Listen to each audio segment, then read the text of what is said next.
What's up, everyone? It's Gavin or Tweek.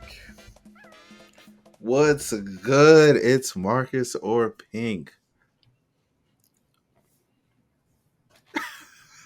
It's frozen. On my screen it's frozen. But what up? What up? Okay. It's Charles or Chuck. And we got full house today. What's up? It's Matter Has. And dude, it's the first time we've all been together in a minute. So Been a while. obviously the first thing we got to do is throw it to Chuck so he can chill. Of course. We never forget the show most of the time. All right. Well, if you guys love the content, make sure to like, comment, and subscribe. Let us know how you feel about the episodes on all the platforms. We're on Apple Podcasts, Spotify, and of course, YouTube. And we are going to be doing bonus Patreon questions. And if you guys really like the content and want to support us the best way possible, it is going to be through Patreon. So make sure to check that out. We have a bunch of bonus content. Today's bonus episode will be about the FGC and Smash. Street Fighter obviously had a huge debut. The numbers for Evil is absolutely insane, and kind of the future for both the Smash community and the FGC community because they're usually side by side. So let's get right into it, Haz. All right, we'll get into it. We had, I think, the easiest way to break down the brackets this weekend is we're going to go EU. We're going to go USA, of course. Obviously, we always got to go USA. Center of the Smash universe, as we know. Shout out to Ramses for that one. And then also Japan, of course. Some amazing tournaments all across. And dude, CEO too, obviously talking about the USA tournament and what Chuck had already teased. It's one of my favorite. I'm so sad I couldn't go. I go almost every year, since I started commentating and competing a lot. And I'm so sad I couldn't be there, especially for the first year of Street Fighter 6. But it is what it is, man. I've been busy, so. We had a good time watching Street Fighter 6. And we did. Yo, those sets were fast. Yeah, I feel like I went to go get some food and come back. And I was like, whoa, why did I miss 3 sets? 2 out of 3, man. Yeah, it's like a Mike Tyson fight. All of a sudden, it's just over in 30 Pay-per-view, rounds are fast one too. round, yeah. Mm-hmm.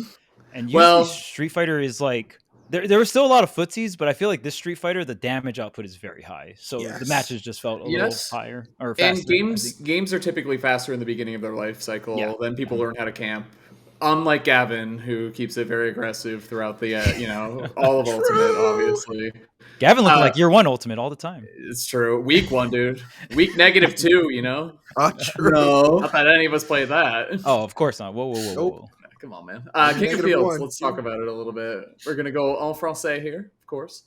My man Gluto, taking it down, of course. Karama was there, too. 5th place finish.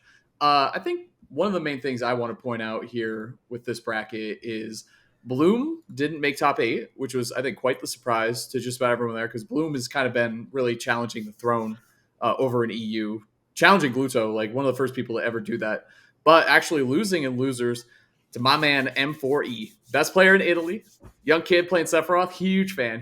So M4E in losers able to take out Bloom. And then losing to Rafflo in a close game 5 set. So big fan of both those players, but M4E showing up and doing well. And I love seeing EU just has that cross-pollination that I really like to see in a scene.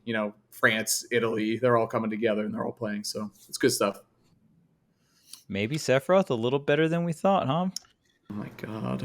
Not this again. It's funny that it's 2 characters that aren't usually considered globally top tier.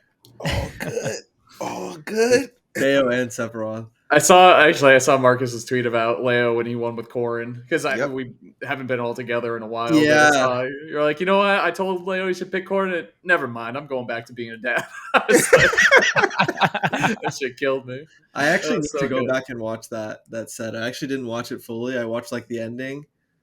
Good set. It was a good set, yeah. A really good counter, really good fast fall forward airs. Definitely a really strong Sephiroth play. Yeah. It's funny, I had a conversation with Chag a couple months ago, and he actually thinks highly of Sephiroth, and he was just doing his impression of Sephiroth forward air in real life. Apparently he thinks very highly of that move. And when I was watching that clip of M4E eliminating Bloom, there was 2 really well placed forward airs, and I was just thinking of Chag the whole time. That's the thing with Sephiroth too. Sometimes he looks so broken, and then other times he just looks terrible. It's just there's kind of no in between with him. Dude, shout out to Space as well. Winner side, top 8, and only losing to Gluto game 5 with Inkling. Yeah, love that, because I still think the character is really good. Same. Obviously not as strong as the beginning of Ultimate, but still has a place in the meta in my opinion. Maybe barely, but still does. Yeah, it's a couple holding on by a thread, but yeah, and then a couple Samus's, Siski, you know, holding it down, taking down a couple big wins there, and Quick too. That was the other Samus. Dude, playing winners finals. Yeah, I feel like we always. Oh, sorry. Go ahead. I feel like we're always talking about Bloom challenging the throne from Gluto, which makes a lot of sense because they literally are doing that. But I think Siski deserves his flowers too, as like a household name that is like really, really up there, and even occasionally like giving Gluto a run for his money. I feel like it's more than just Gluto and Bloom. It feels like Siski kind of sometimes deserves to be in that conversation. Maybe not as much as Bloom, but like still, like I feel like that the damage is like Siski's doing the damage and it deserves to be recognized. And I feel like it's something that we don't talk about as much. Maybe because Bloom has won a couple of the big ones and that's like enough to get the ball rolling. But Siski is always right there. Yeah, dude, I think speaking of other people who kind of fit into that category, talk about Lugi as well, who got second place, probably top 8 loser side, just winning 3-0 over Tarek, my man, 3-1 over Space's Aegis, and then 3-2 over Siski, and then 3-2 over Quick. And those are not easy matchups for Luigi. The zoner with a great Zaire, like just really, really hard for Luigi. So it's like an EU thing to pick like, you know, a high or good character, but that kind of gets stuffed out by swords or by zoners and then just doing really well with them, right? Like we've seen it from Gluto so many times and Luigi doing the same thing. Obviously more of a grappler type character with Luigi, but still really, really good play overall at the tournament. Kurama was there too, losing to, I believe it was a pair of Samus's. Yeah, it was the Siski Quick back-to-back. Damn. That's just rough. That's just rough for Mario. I mean, he loves putting the pressure on up close. Screw attack is really good, and then zoning out is just, it's frustrating. I feel like ledge trapping is good against Mario too. Well, Samus's ledge trapping is just good, period. But against Mario, he's so stubby, man. Yeah. Okay, I'll give it up. Like, remember when we were like, who's better, Samus or Link?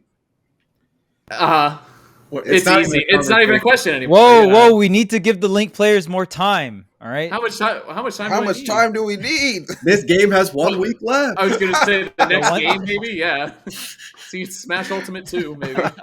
They're gonna get those infinites down. Trust. Banjo and Link players unite. We're gonna move on from the game when they're ready. Like period. She's just a better character. Period. And then tournament character, forget about it. She is like. I will say Samus tournament character. Way better. I think she's better anyway. Tournament character. Like, it's just ridiculously good. Like, it doesn't matter what the context is. Link, like Task Link, maybe you could argue has more. But come on, man. Hey. Yo, Task Samus, ledge trapping. I'm gonna say what even? I don't know. Samus is like one of the newer characters to like rise and be like super viable lately. So I don't know if every top player is like ready for that, especially playing against like 2 really, really strong ones. You know who was really ready for it though? My man Dabuz. Good transition, right? I was ready for it. I've been watching Lights Out. I'm picking it up. I guess that's why they call him Dabuz. Dude, seeing Cody tweet that for the first time in like 3 years was so good. It's so funny. Yeah, so moving on to CEO, obviously we're talking about Dabuz winning, of course, which is big W all around for Smash Ultimate, of course. And then it was Yara who got 3rd place, getting to winners finals against Dabuz. That Samus is so clean, bro. Dude, it's so good. Bro, remember when I asked Yara, like, how do you be landing all those down airs? Like, when we were doing the thing at Battle of BC, like interviewing. Yep. And then he starts off the set with Dabuz and just double dares him. And I'm just like, bro, he lands this move like it's a normal thing to like just always land it. Makes it look easy. And I think that was the only game he took from Dabuz, and he had to 0-death him instantly, like in the first 7 seconds or whatever. So it's pretty insane. And then Almar versus Samus is rough, and like so Dabuz's lineup was pretty prepared for the whole bracket. And I think that's awesome because on paper, Dabuz's lineup makes sense, and it's like, okay, this can get the job done. You do this here, you do that here. But I feel like in practice, it's not as easy as some of the other lineups we've seen. Like if we look at like Spargo's lineup, it's like Aegis Cloud. Like that's very strong, very effective, makes sense. Where like Dabuz's is like there's a little bit more going on there. So seeing it work out and like close out a tournament and like, you know, switching characters, using all 3 of the characters effectively, like pretty cool. Dude, the weird. Well, he still can't do Min, which is so weird to me. I feel That like feels the weakest one. so, Being Min is very weird. the only set in top 8 that Min came out was against Apollo Kage game 1, which is a matchup that AK has said he hates, and it lost. And then he went Rosa and 3-0. It was close. Yeah, but he lost. Yeah. And then he went Rosa and he 3-0'd. So. It's weird to see Dabuz go into like favorable Min matchups, and just I feel like when Min came out, the whole Smash community was like, "Yo, this is it. This is Dabuzz's DLC bullshit Fighter Pass 2 character. Like he's just gonna pick this character and go with it." But it feels like when the chips are on the table, Dabuz goes Rosa, right? That's what it really feels like. And then Olimar feels like a niche counter pick.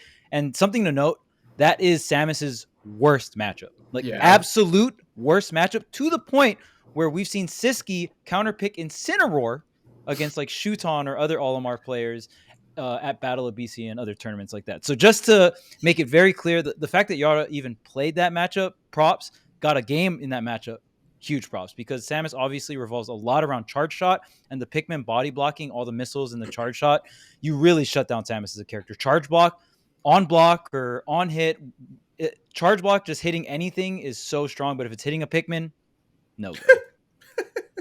No go.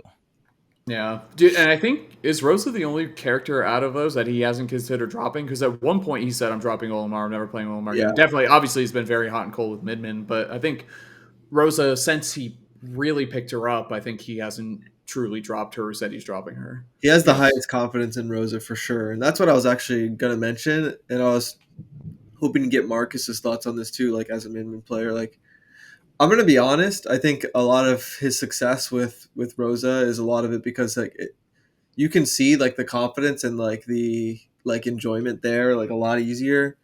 The Olimar wavers a little bit, but with Min, he's pretty like, he's actually pretty pessimistic a lot of the time. And I think I'm just going to be honest. I think with his gameplay, I think his Min's movement is pretty rigid. So I don't think he's always ready to like I don't think he's always prepared for the handful of interactions in the future. Like he'll play like an interaction or two well, but if it doesn't work, he's like kind of scrambling and like not moving too well. And that's what I notice, especially because like that's like what I do. Like I when I'm teaching MetaFi lessons, I'm always trying to teach people like how they should be positioning themselves for like the future interactions and stuff. And when I watch Dabuzz's Min, he doesn't seem very considerate of like the future of the match, and I think he might just not be comfortable moving around with Min as much as like when I watch Proto's Min, like he's all over the fucking screen. So yeah. Like whenever I watch Dabuzz's Min, there's a few things that go through my mind.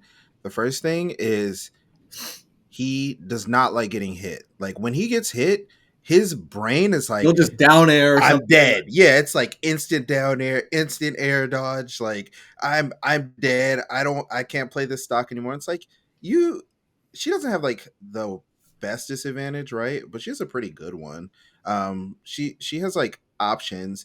If you're fighting like a soft reset character, you're probably gonna get soft reset pretty hard because you just don't have anything to really break that. Like, your fastest move is like frame 5. It's up air, so it's also above you. So if you're fighting like a soft reset character, you're gonna panic a lot and you're gonna get hit a lot, and it's like whatever.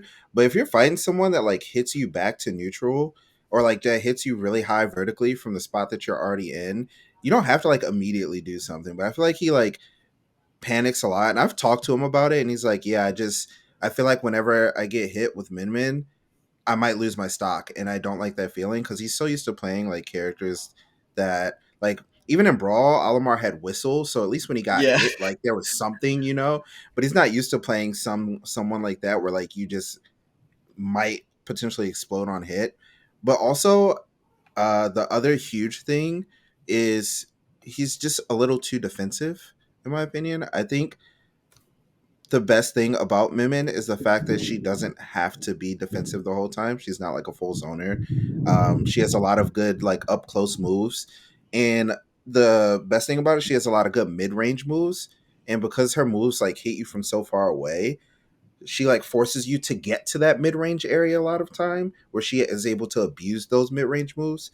So there's a lot of times where like I'm watching him and he's just like throwing arms, and I'm like, all right, they're gonna get closer and closer to you. Like you need to start figuring out like how they're gonna get closer to you and like how to deal with that. And I think the Minmins from Japan, like Proto and Doramigi, who we've seen have a lot of success. Also Omuatsu, who's personally my favorite Minmin to watch, but um, they're just moving a lot, and they're not always using their arms. They like using a lot of the other moves a lot more. So if there's a matchup where he can just like throw arms the whole time, he looks like the best Minmin in the world. Like it's not even close. Like he just cooks someone. I'm like, how did he do that? But then Snake is one of those matchups, no? And he still couldn't close it against Apollo Kage. Like I don't know. So what's interesting about Snake is when he throws the grenades, he kind of forces you to like move out of the way, right? Like you can't just throw the arm. You can throw the arm to clink with the grenade, but it's a little hard. So if he like throws a grenade, like a well-timed grenade, it'll like force you to like the corner. And then Snake has some decent burst options, between dash attack. And like with Min, you always have to be prepared for a burst option, especially if it like can breach your like mid-range zone. So if like he goes for like a dash attack and you you think he's gonna jump or something like that, and you go for like you like wait a little bit and go for like up tilt, or you wait a little bit and go for nair, and he just hits you with a burst option, like then you're off stage and you got to deal with ledge trapping. So it's kind of tough sometimes.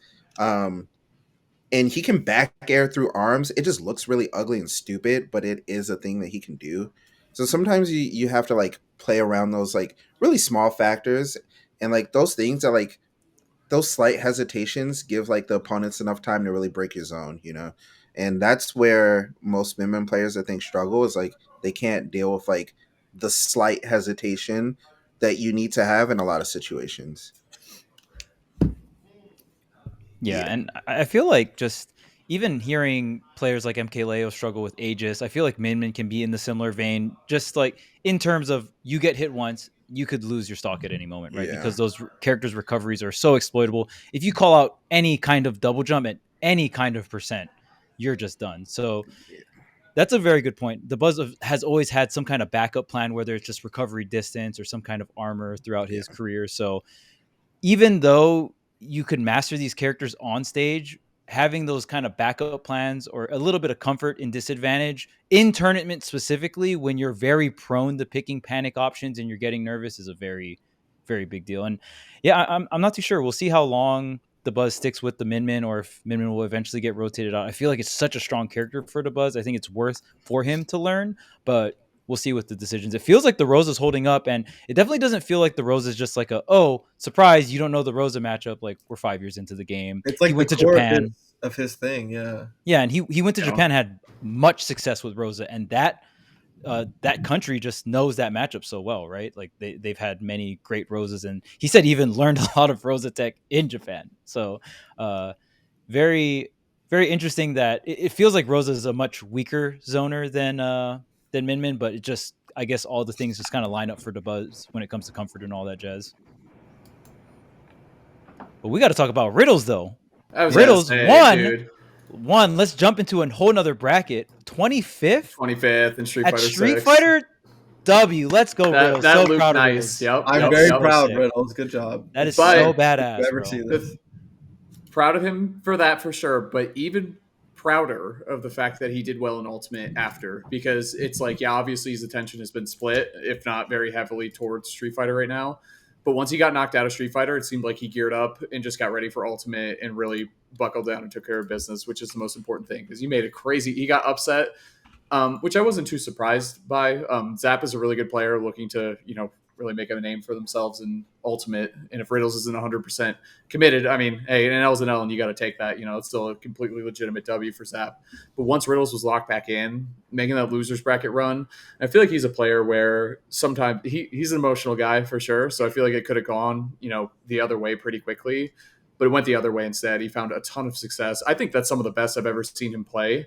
I don't know if he just got exhausted towards the end. I mean, he 3-0'd Dabuz, who had not lost a set all day. Yeah. And then Grand's was just really Grand set 2 was just really, really competitive. So, but that was some of the best Terry specifically I've ever seen him play, which is just amazing. Yeah. I thought the Kazuya was playing fantastic as well. Like, he played really well versus Yara. He didn't need to switch to Terry. And like the last couple games, I was like, damn, like Riddles is like, and like he seems so locked in, and I think he had so much momentum winning set after set in losers. It was just like win a set, 3-0, play again, win a game, and like just he didn't seem like he seemed so locked in, like body language wise, that like I just didn't think anyone was gonna stop him. Like at one point, grand final started, quick 3-0, like just chilling in his chair, like not much of a crazy reaction. Dabuz like seems a little riled up, like. So, like, shout-outs to both of them, honestly. Like, Dabuz for pulling it back and taking the W, and Riddles for having, like, probably one of the longest ultimate runs I've seen in a while in losers. And, yeah, I'm super proud of him for doing well in Street Fighter. Also, I think Jazzo got, like, 33rd. 33rd, Yeah, yep. 33rd, Thank yeah. you for saying. I had it pulled up, too, obviously. So, Shoutouts to Jazzo. Shout-outs to Smash players just being really good at fighting games / video games. It's usually how it goes. Smash players are grinders, man. They Yeah, know how to like- put the hours in, that's for sure. And both those guys, fighting game players too. Like they kind of already had the mixed interest in there. And Jazzo, I think, had game 5 against Mudace, like a really close, which could be definitely a tough matchup for Canada. I think it's like even, but it could still be really tough if you don't know how to play it. And it's Mudace, so Yeah.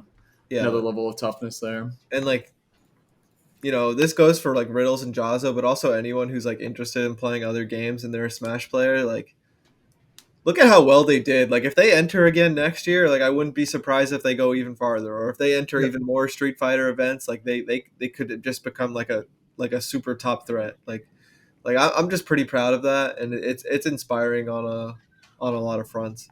The best Street Fighter player came from Smash. True. Funny how that works. Me. No. Mena. Yeah. That is awesome. Yeah. That was fun to watch. Cooking.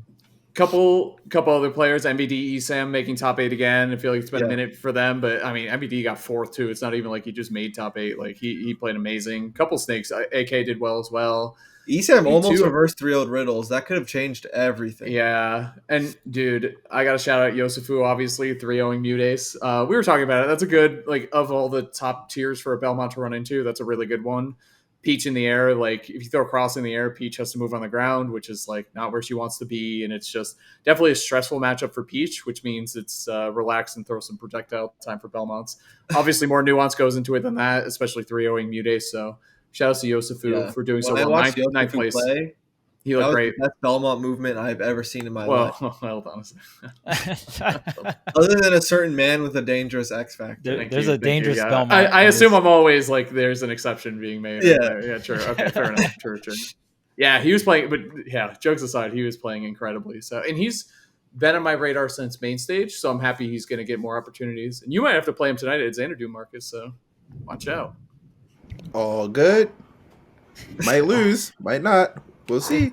It's okay. Pink knows all the weird matchups. He's that's his region's thing, right? Knows Ridley and Little Mac. Ridley, Little Mac, and Belmont. Like, why? What year is it? MDVA special, baby. That's hilarious. Wolf. Don't forget, you got Wolf. Oh, we got some standard picks too. Well, Wolf is a weird character. I was gonna say at this point, yeah. Now it's nowadays, weird. yeah. Inkling and Wolf are weird now. Like, yeah. You're playing with a Wolf player. Like, why do you play these weird characters? Just pick a top tier. Come on, man. I'm trying to have some fun. I'm not trying to run these niche matchups. Where's King Dedede, man? Like, what? Donkey Kong. You guys don't used play to Rosa? That's what Dabuz wins with. You don't play Rosa? One more tournament. We gotta talk about Maesuma yet again. One of the best tournaments that we're gonna see for the next couple months. Miya lost one game this tournament to Passerimon. That was, I don't know, top 48. 3-0ing Osimo, 3-0ing Dora Wright twice in order to win the tournament. So just exceptional stuff. And even looking at the Echo rank came out today, and they have Miya at 4th, which is insane. Is that Miya's debut on a ranking? It's kind of weird because we don't have like an official ranking, but I think it's definitely one of the first times he's been. I think he's been floating around the rankings at like the top 20 type of thing. It's kind of crazy. Now he's been traveling more, like out to other tournaments. So yeah. When I was watching Miya play last week, he would get into this flow, and like there were literally games in top 3 where he would take like 30 damage. And like, what? Yeah, like, Miya's insane. Yeah. If he hits you, there is no chance you're gonna keep your stock. It is insane. He seems so comfortable in every part of the bracket, whether it's grand finals or his first match. Doesn't matter what he's up against. Like, it's kind of concerning because he's young, but he is so used to winning. Like, he looks so comfortable after every match. Like you said, he dropped one game. Like, he is just clocking in, and there's nothing you can do about it. Like, that's the energy I get from watching him play last week. And like, when he was playing, like Dora's Min, like, he just beat Kameme in like a close game 5, and then he's like barely dropping stocks or getting hit. Like, it's hard to phase him. After a certain point, it's like, if Akula isn't here, like, it's gonna be tough for Miya to even sweat. Like, he is used to collecting W's, bro. This dude collects W's. He games and you watch.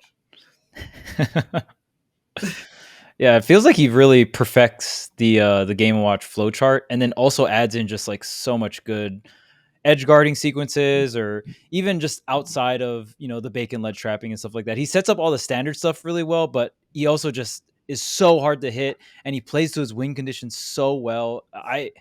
He makes Game & Watch look so broken. Yeah, like, it doesn't look reasonable when I'm watching it. Like, and that's pretty concerning. It's interesting too, because Game & Watch has always been in this position where it's like, in the beginning, it was like, oh, it's just Meister doing it. Or even before Meister started doing well, everyone's like, this character sucks. And then Meister's like, oh, it's just Meister. Like, it's just Meister. But now it's Miya and Meister. And I'm kind of like a Game & Watch doubter, or I was, but both of them recently, especially Miya, because I've seen Meister play a lot, have really turned my head more about this character and like just how stupid he can be for sure. And I got to see Meister. I like this rivalry they have going on too. Like, best Game & Watch was never a conversation up until the last like 6 months or whatever. And now, you know, big conversations being had because Meister's an exceptional player and Miya's currently in one of the rankings we have ranked top 5. So it's pretty fun. And they tied it. What was the one tournament they were at recently? Battle of BC. They tied. They got the same placement. They both got 5th place, I believe. Yeah. It's fun times, man. I got to shout out. Just perfect for the Smash Bros script. It's like, oh, of course they tie. Yeah. Speaking of tying, 2 good men in 5th place, Takara, Asimo, 2 of my goats, of course. I gotta shout them out. They are just fantastic. I'm not gonna lie. Like, Asimo got ranked like 15th, I think. 15th on Echo rank. Asimo will never drop the crazy like up airs, or like Asimo is just always so optimal.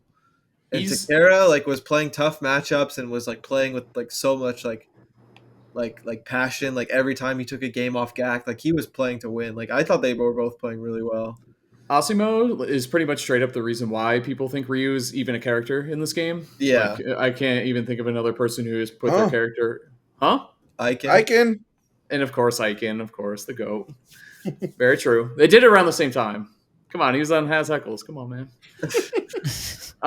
And then also, what was I going to say about... Yeah, Takara. Dude, that Ness versus Ken is such a tough matchup. Like, it's just so difficult. Like, you get hit, you're watching the game for like 25 seconds, and you're off stage against PK Thunder. Like, it's just really tough.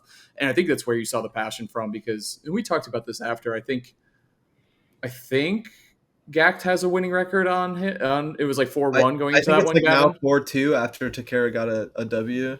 Yeah, so really cool stuff. And nothing I love seeing more than a tough matchup being played and the person with the losing matchup doing well at it, and like how creative you have to get and how patiently you have to play.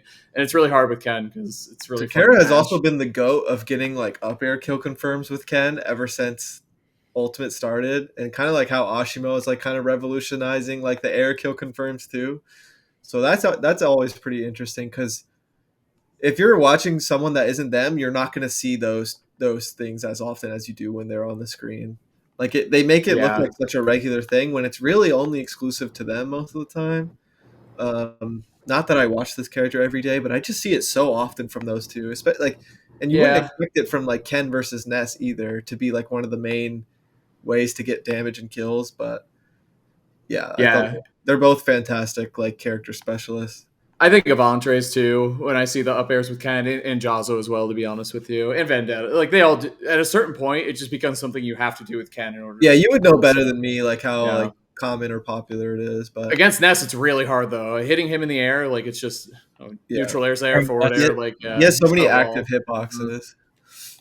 But there you go, man. Another great tournament. I'm excited to see Miya play again, which I never thought I'd say about a Game & Watch combo Steve player, but here I am. Because, like you said, dude, it just looks impossible to beat him sometimes. Dude, it looked like I remember that stock where like Ashimo legitimately could not play the game. Up airs, that ended the set. Play the game. I was just sitting there like, what do you do? Like you just. I guess you directional air dodge early and just take the hit. Like what? There was some directional air dodge downs that I thought were creative, and sometimes he would get through with them, but then it stopped working. But if that doesn't work, and they dude, I always hate. I have such a habit of air dodging during the up air strings against Game & Watch, and then all of a sudden I'm buried by the down smash, and I'm like, oh, I shouldn't have done that. Like, dude, like I always forget because. I remember a long time ago we were having this conversation about Game & Watch, and like he's like a weird character because theoretically there's just an archetype that beats him, right? Like you play swords against him, like he has a really hard time getting in, like or like a Zero Suit-esque type character, just range, mobility, it's going to be really tough. But for some reason, and I'll say it again, he always feels like he has a way to win. Like he always has a win condition. Like against the swordies, he just hits them in the air. If it's like a Lucina or something like that with like a pretty bad disadvantage, and he keeps them there. Or if it's like a Cloud Aegis, he just hits them off the stage, and then they like. There's always some way that Game & Watch can win, and it's so strange because when you look at him, it's like. No, there's not. Like, there's no way he's gonna ever get to me. But then he gets to you, and it's like, oh, this hurts. I guess I'm dead. I'm like the most stubborn Smash guy you'll ever talk to, and I'm still not a Game & Watch believer. And I've lost to Game & Watch like quite a few times over the years. Well, I've lost to Meister quite a few times over the years. Like, and I still like in my head don't consider that like a top tier, but like. Now I have to ask myself, like, when am I going to accept this as a top tier thing? Like, you know what I mean? Like, there's going to come a point where I have to, like, throw away what I consider to be right and wrong. Like, because, we just talked about how there's multiple people doing it at, like a top level, like the best of the best level, like with Meister and Miya. So, yeah, you're right. Like, strange is, like the best way to put it. It's, like, especially with how much, like, respect I put on like the best players, especially that play the hard matchups. They still lose, they still struggle. Like he just has the results. Like, and he is like the definition. We were just talking about Samus being a tournament character, like tournament friendly. The tournament Game & Watch has like been the tournament friendly character ever since we started seeing Meister do well. Like that was the first thing we realized was like, oh, like that's a big factor. Like, that was the first thing we acknowledged as a community. Like, oh, this character kind of easy. I think Game & Watch is the best pocket character right now. I think that's the best pocket you can have. And I know Haz has had this opinion, maybe not specifically towards pocket characters, but I know we had a discussion way back where I was like, if you could tell someone that is like new to Smash or goes 0-2, or maybe they're like, a beginner, they just started going to tournament, pick one character to instantly spike their results short term. It's Game & Watch. It's Game & Watch. I still believe in that. Samus might be on that list now too, to be honest with you. They're both up there, yeah. Not Link though. But I just think Game & Watch is such a good character as a solo main or as a pocket or a secondary, because it's an anti-meta character too. Sure, you have some bad matchups against Sword and stuff, but if you're playing it as a pocket character, as long as you have another character that beats Swords, like you're good to go. Like you don't have to worry about shit. And then Game Watch just cleans up everybody else. Like does really well against Fighter Pass 2. Like you have answers to Steve and stuff. I know Miya struggles against Akola, but everyone struggles against Akola. Newsflash, except Spargo. Spargo. It's always like a game 5 type of thing, though. You know what I mean? Right. But yeah, such a strong character. You just get so much bang for your buck, essentially. And you like we said, there's always an out because his advantage state is just so overwhelming. Whether it's juggling, whether it's off stage, like both of these things are so strong that even if you don't win neutral that well, like if your neutral is not too strong in the matchup, you always have some other out. either juggling Yeah. up air or just off stage. We're so five-head on the show because everyone else is complaining about Steve, and we're talking about Samus and Game & Watch. So we're just ahead of the meta yet again. Get with the times, all right? And yeah, speaking of getting with the times, we got the Nintendo Direct that came out. We never got to talk about because we haven't been on the show together. And bro, all right, everyone gets to pick one thing that they get to geek out about. Gavin, you can go first. Super Mario RPG. Here you go. Why? Because it's the greatest thing I've ever seen. Right. You haven't played the original yet, right? Yeah, I'm playing it right now. I played it back in the day, but like my copy of the game corrupted, and hate when that happens on the original cartridge. Yeah, it just corrupted. So it happens. Yeah, it's I just love games like that. I love RPGs, like, and it's like such an interesting game because it's literally like Final Fantasy Paper Mario, like it's insane that it's a real thing. I think for you specifically, now that you're playing it, because you just started playing it again, right? Yeah. And I think the timing's crazy because you just got done playing Final Fantasy VII and some other Paper Mario games and some other like Mario Luigi games. So I think the timing for you is like yeah. And I just love Scrimblow games so much. Like I'm such a big like Banjo-Kazooie, Donkey Kong Country. Like, is that what this is? This is definitely Scrimblow, yeah. Has feels insulted. Like, I'm did sure you most just call of the this game internet, Scrimblow? I'm sure most of the internet knows what Scrimblow is as a quality at this point. Like, I never applied to this. I love charming Nintendo games like with a bunch of soul. Like, my favorite games of all time are like Final Fantasy VII, like Mother 3, Earthbound, Hollow Knight. Like, so I like a lot of things, but like I really love like the charming like Nintendo games. Like I think Luigi's Mansion is awesome. Like these like Paper Mario, like I got really into it this year, and it's like my favorite like little franchise spin-off thing ever. And like these are my favorite type of things. Like it's so cool, and like no one expected it to ever be brought back because it was in licensing hell and all that stuff. But like I don't know, I think it looks great. I'm excited for all the remastered music and stuff.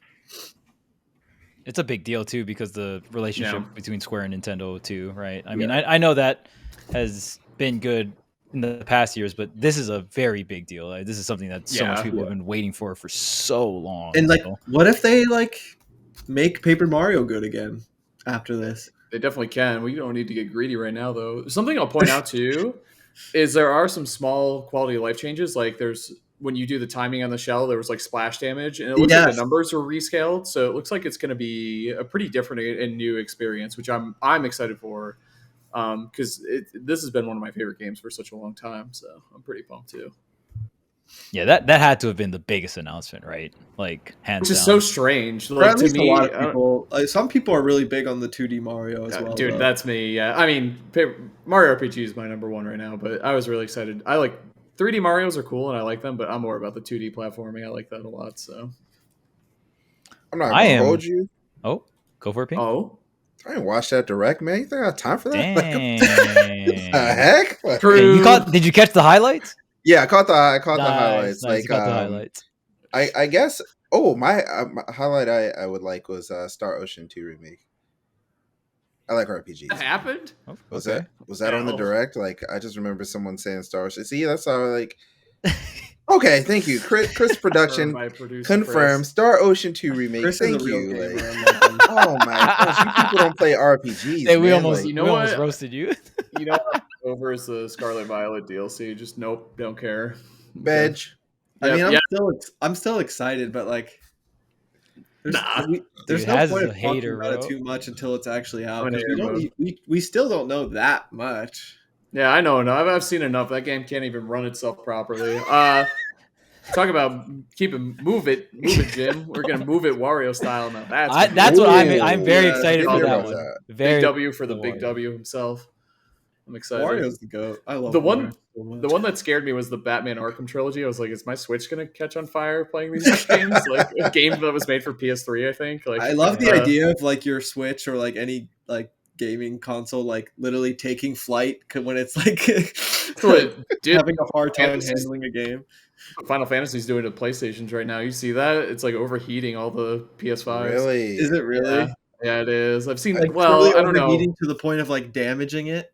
It's saying it's shutting the system down. Like there are error messages that come Oh up my that says God. your system's overheating, dude. But everyone's loving it, which I'm so excited. When I get a minute, that game's on my list. Playing for sure. Warzone on my PS4 and my like PS4 literally shoot through the ceiling. Blast off. I remember thinking, like, at first, I was like, dude, you can only play as one character? Like, this Final Fantasy looking kind of... And then I kept seeing more trailers. I was like, Yeah, holy crap, this It game looks is great. incredible. people are loving it. I think it's like the Final Fantasy we've been waiting for since. Personally, I was waiting for the Versus 13. Remember when that was the announcement? It's like it's gonna be this crazy like Kingdom Hearts style, like live action, whatever. I was so excited for it, and then it took forever to release. And don't get me wrong, like 15 was really, really good, but this looks next. I can't wait. I'm gonna definitely be playing that. You know what's sick? Also, what's something I was thinking about, like when the show first started, when all four of us are together, the shows just have a different feel, bro. You know, like the energy just feels a little different. Like I was just sitting there, like even the introduction, like I've watched like a few of the episodes that I haven't been on. Like speaking of which, that Mute Ace episode was fantastic. Agreed. But I've like watched them, but the energy, like when all four of us are together, I don't know. We just got a little bit of a vibe going on nowadays. It's a rhythm, dude. giga-lit. I know. We're at 98 Good moves. episodes. You know, we're getting close Oh to. my We're getting gosh, close like- to the big day. Oh yeah, man. It is great, and that's The the big thing. Is day. like, I'm even still the big day.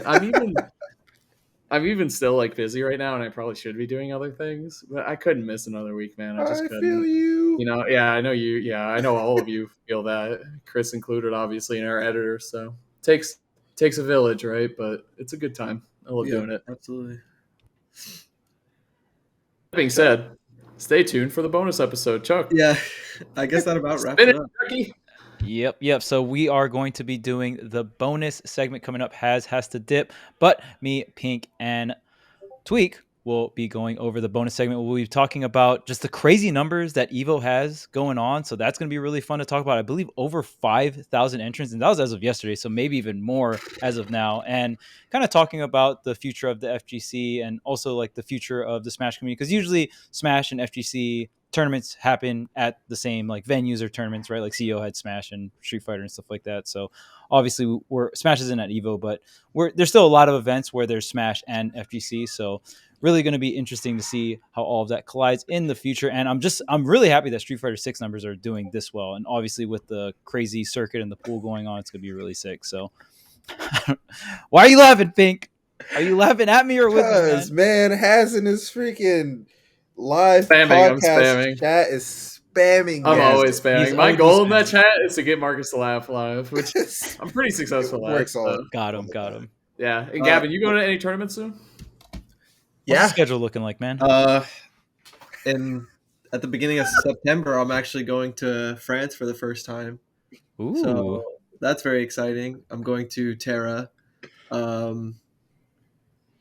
So yeah, B and I are excited. We're both going. And it kind of reminds me of something we've been talking about lately on the show in general, where like it feels like if you want to keep up with Smash, like you got to go global.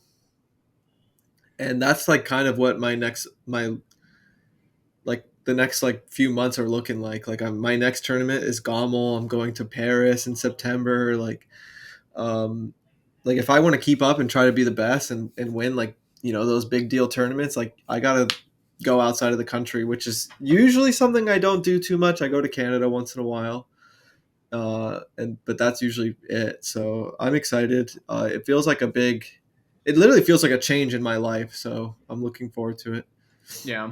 We always talk about how Smash Ultimate is a global game, so it just makes a ton of sense. And Terra, I mean, EU always kills it with the trailers. That Terra trailer I think was awesome, EU has obviously. been doing fantastic. Like in and out of the game, I think they've been doing a great job. Like we even talked about like some of the dynamics going on within like the competitive Smash Ultimate stuff. So yeah, I'm looking forward to like being a part of it for a weekend or something. I got all sorts of crazy places like Worcester, Massachusetts for Shine. Everyone come to Shine. It's gonna be a good time. It's the last one. You can't miss it. Absolutely. That's one of the goats. I'm going mainly to check out Haz's new place. A good time. The tournament will be fun too. Yeah, dude, it is actually a good tournament. I know we crack some jokes and stuff, but it is really great. So yeah, it's come to shine, everyone. Okay, see you. All right, see you guys later. Have a good one.